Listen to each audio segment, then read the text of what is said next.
Right, so we lined all the gearbox and bell housing up straight so it all works on the mounts. Then we put the engine back in, and I had to make the engine mounts. So the original engine mounts were like that. That came across. They went on the engine, I think, and then the other big bit comes up off the chassis and goes underneath where that hood was. But those I managed to cut at an angle because the angle plate's different on the 41 engine. So I've cut them so they both had to go up like that from the angle of the chassis. Yeah. So they're done. Got them, had to do a lot of messing around, shimming it and packing it and stuff till I got it right. And they then sit in there, both sides, and your engine plate just bolts onto those when it all goes together. Very nice. So that's good. Yeah, I've got to clean it. What I'll do once the kingpins are back in and we can wheel it, I'll wheel it outside and jet wash all of this. So it's all nice and clean. Just makes it easier to assemble, you know. So everything's nice, straight and level, and Yeah, I've got the angle finder, so make sure the top of the head, or the top of the block is level. You can also put it on the side, so we know that's all bang on. It all sort of clonked into line when I did it, you know. Almost like it's home. Yeah, but something in my mind is ringing a bell that the 39 had something like this. I'm not sure. Don't know. Can't remember. Yeah, they're the original mounts there. Look. So that big hook bit came up. And that went like that. That went like that. And then those were bolted to the engine. So those bits I'll cut off there, hooked over the top like that. Oh, okay. And that held it all together. So that's how the originals work, but obviously they changed it from the 41. So I had to make all of that shit work. But it all settles in nice, there's no air gaps or anything, it's all rock solid. So that worked very well. Pleased with that. So that's good. So then I took the engine back out and thought, better take the sump off and have a quick look, which is not pleasant. What would you be expecting to see? I'd expect to take the sump plug out and oil to run out of it, because when you take the dipstick out, there's still oil on the dipstick. And what happened? It was solid. So I dug around with a screwdriver in the sump plug hole, and then big gloopy chunks of horribleness came out. So that's supposed to be oil. You can stand the screwdriver up in it.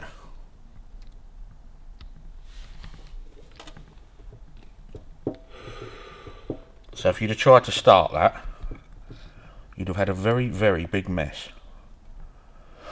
So How does it get to be like that?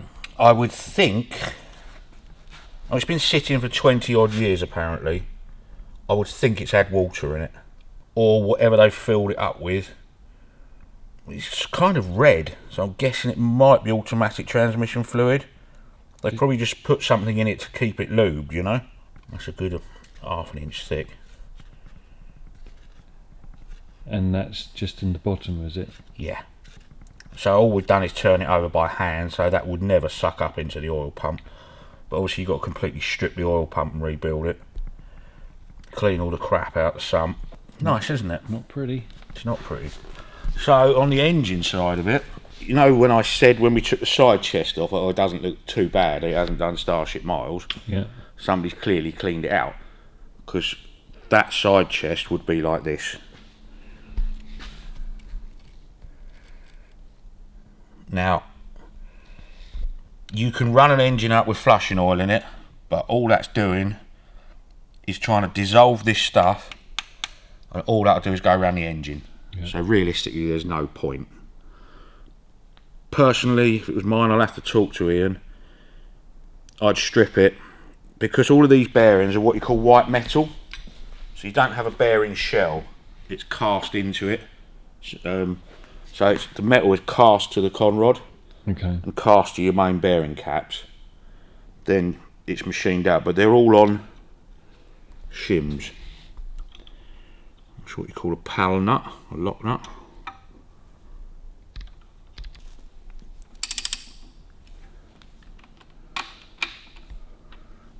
So what they have is your bearings are cast,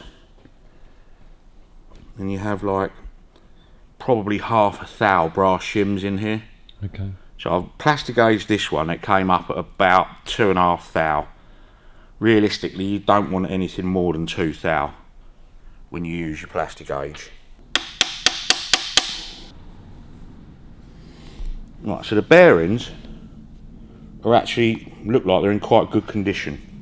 So you would just want that dull grey. Yeah? Yeah. It doesn't mean it smashed the bearing to pieces. You see these little shims? So you can, taking those out will obviously reduce that gap. But you've got to do it like that's got, I can't see how many there, 2 or 3 that side. And 2 or 3 that side. So in theory you want to take one off of either side. Yeah. And that will just take your bearing cap down. So you get a tighter fit when you use the plastic gauge. Yeah. All of that, as soon as that gets hot, dissolves, all of that is going through the engine. Mm. It's all going through little oil ways. You've got your oil gallery here, look. See all those screws? Yeah. Yeah, so one will go out to your oil pressure gauge, one goes up to the oil filter and returns back in there. All of those are holes going through everything. There's holes in the crankshaft, there's holes in the caps. All of that shit is going straight down them holes. Yeah. So realistically, I wouldn't want to put it back in and run it because it's just a wasted effort. Yeah.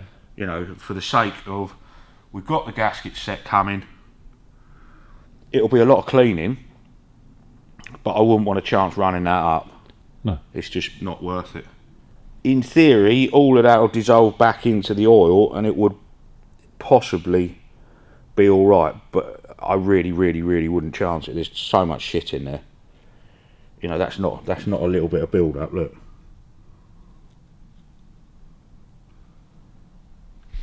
That's just out of one bit of the casing. If it was runny, you know, and just gloopy, I'd say possibly you get away with it, but that's solid. Yeah. You know, it's just too much. Yeah, so your oil pump picks the oil up from there with that bit I was scraping off the top, yeah? Underneath that is a gauze. Yeah. Just to stop sucking crap into the oil pump, but that amount of crap, you're never going to stop it. Pumps it along there, feeds all the bearings, feeds the camshaft. Because you get oil pressure under the cap in here, and some of them, I think these have got them, I'm not sure. They've got a little tiny hole in the top of the conrod, this side. So as the oil circulates around, it squirts out of that tiny little hole and feeds the camshaft. I don't think there's anything wrong with the engine, it's just so dirty. Yeah. So all you can do realistically is take it apart, clean it, and clean all your oil ways out. You get these, but clearly on a bigger scale, yeah? Yeah. So once it's all apart, those down in there, clean it all out, you know. Maybe the gloopy oil has actually protected the engine in some respect. Possibly, but I just wouldn't want to chance it. You know, that's too dirty. Yeah. But this has never been apart, ever, since 1941.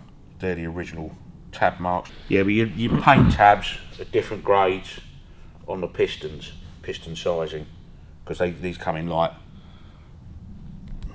not even thousandths of an inch, it's under that. You know, I don't know what the measurements are in, but yeah, but that's never been apart. You can't give any guarantee on that at all. You could drive that down the road for 15 miles and it'll blow up. You know, it'll just scrub the bearings out. Yeah. As sure as eggs is eggs, if there's that much crap in there, there'll be grit and metal in it and all sorts of rubbish. Yeah. That's your timing chain in there. Look at that. That's not a little bit worn out, that's bollocks. So that is your cam timing, which alters all your valve timing. It'll run, but it'll never run properly. That's too loose. It takes the slack up as it rotates, but if I change that stretched, all your cam timing's coming in late. So, and these should be like bang, super smooth, you know. It's got bent push rod as well. So that eventually will just fold in half. You'll always have one valve opening late, so it'll always sound like it's missing. So we need to get another push rod for it, bare minimum. Yeah. was that somebody's tried to straighten it. That valve's stuck on the front, they wanged it over and bent it. And you can't straighten a tube, it won't work, it'll just fold somewhere else. Yeah. Probably needs a set of cam bearings, but I'm not happy about just putting that back together No. at all. Understandably so.